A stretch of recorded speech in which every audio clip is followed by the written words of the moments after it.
going to be full-blown oak tree, and we're not going anywhere. I think with the passing of General Bang Powell, I think everyone finally, consciously and subconsciously and mentally said, we're not going back to Laos. I think that debate ended when General Bang Powell passed away.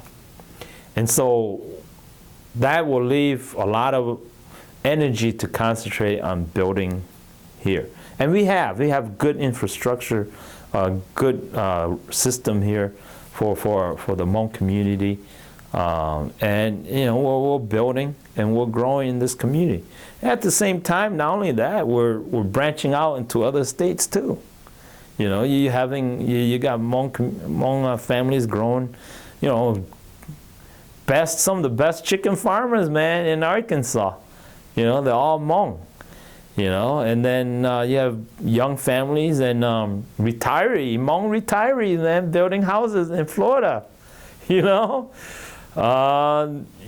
we're starting to see the fruits of our labor. You know, finally, we're at a point where some of us could be mobile and still be a community, a Hmong community, even though we don't live in one place. But I think Minneapolis and St. Paul will continue to be kind of people. A lot of people from other places don't like it to admit it, but I think it's the center of the Hmong universe for academic, political, economic.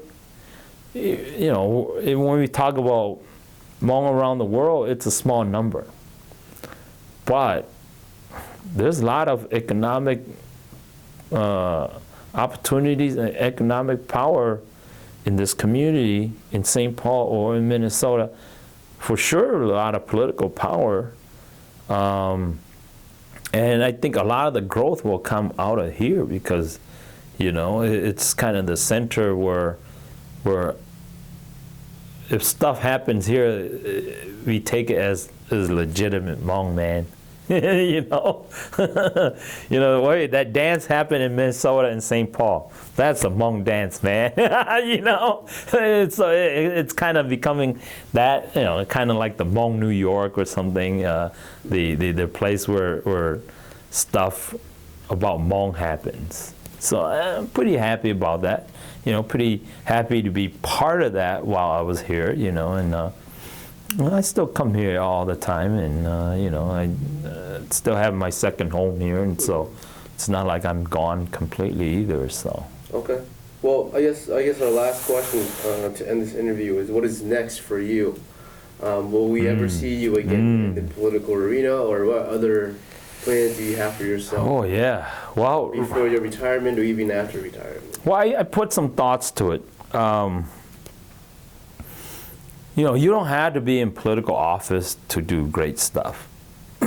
I think some of the great movers and shakers for this country are not in political office.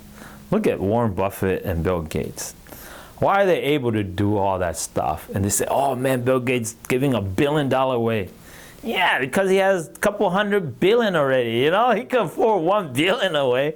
So I'm reaching for the moon a little bit here.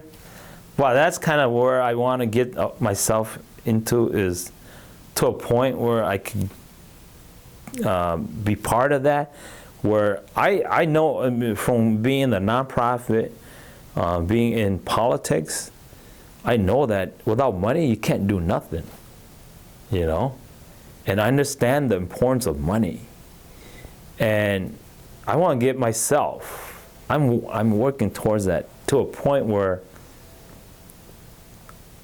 I could use my money to build or to shape the community, where even I've used a couple $1 million, I don't miss it, you know? I want to get to that point where, yeah, you know, it's just something that I do, you know?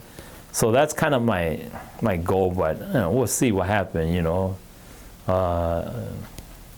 Could be a foolish dream, but you never know.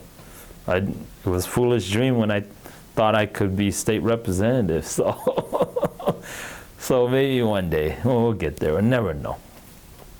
Well, thank you, Sai. Yeah, yeah, yeah.